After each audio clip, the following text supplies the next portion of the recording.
In this next video, I'm going to talk to you about something called an Inflare and an Outflare.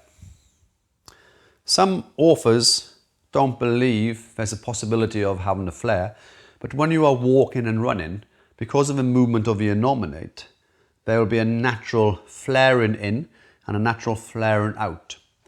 And again, some authors will say that if you correct, say, a rotation, it corrects the flare. So we don't tend to specify too much on the outflare or the inflare, but there might come a time where you might miss the flaring that's possible and you leave it, and then that would be the best way to have corrected it. Okay, so you won't see it very often, but there might come a time where maybe it's appropriate to use. With a flare, basically a flaring out or flaring in is no effect to the legs, whereas a rotation will make the leg longer or the leg shorter, and slip up will make it shorter. Okay, so there's a variation of leg length discrepancy when you have these rotations and slips, whereas with a flare out or flare in, it doesn't seem to affect the leg length. However, if the out flare is with a posterior rotation, then no doubt you can have a shorter leg, and if an in flare is with an anterior rotation, you can have a more of a longer leg. So I believe they are combined with a rotation. Okay, so normally if you correct a rotation, it might correct the flare. Now, how do you know there's a flare present? You'd find the umbilici.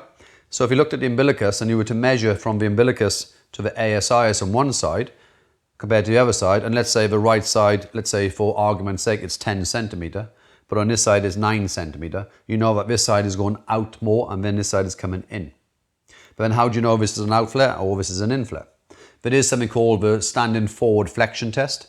So when you do the standing forward flexion test, if the right side is positive on the test, you can Google that test if you want, or just look at other videos I show. And the right side, and this side is slightly further out, then this would be more of an outflare. If this side was more positive on the test, and this measured less to the umbilicus, then this would be known as more of an inflare. Okay? So let's say, for instance, we want to correct this side first, as the demonstration. So let's focus on an inflare. So we will try to encourage it to come out, and then we'll correct an outflare.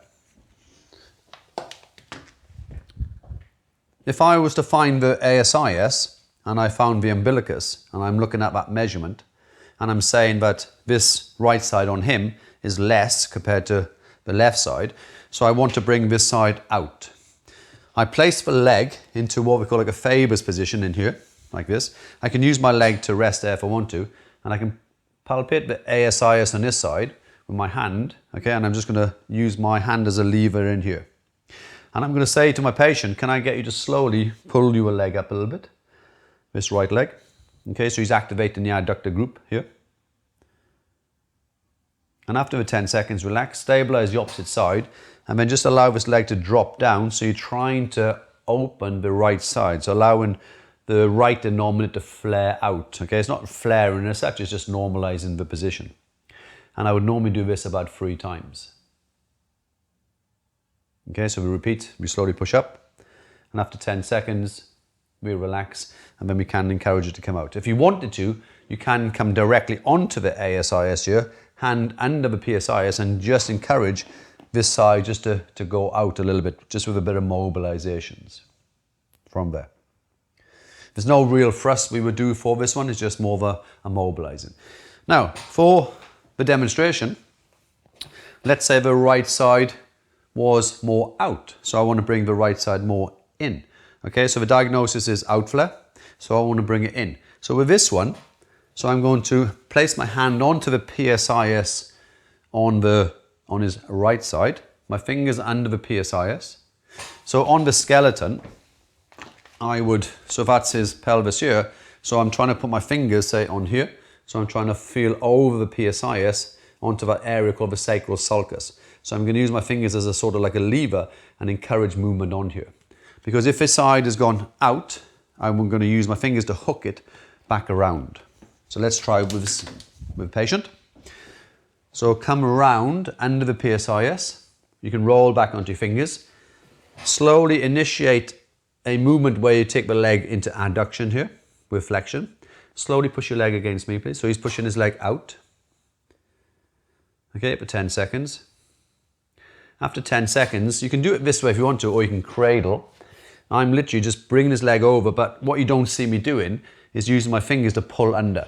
If I show you on this leg, so if his leg is coming in this way, I can come under the PSIS and I'm using my fingers and I'm coming over my forearm onto his glute area and his hip, and I'm almost like pulling to cause the innominate to go more into an inflare position. Okay, there's nothing wrong with doing these techniques. They call them, in my terms, as in osteopathic, they call them like a GOT, general osteopathic treatment. So there would be nothing wrong with, if you've got a pelvis where it might not moving so well, it'd be okay to encourage, because when you walk and run, it rotates and it flares, okay?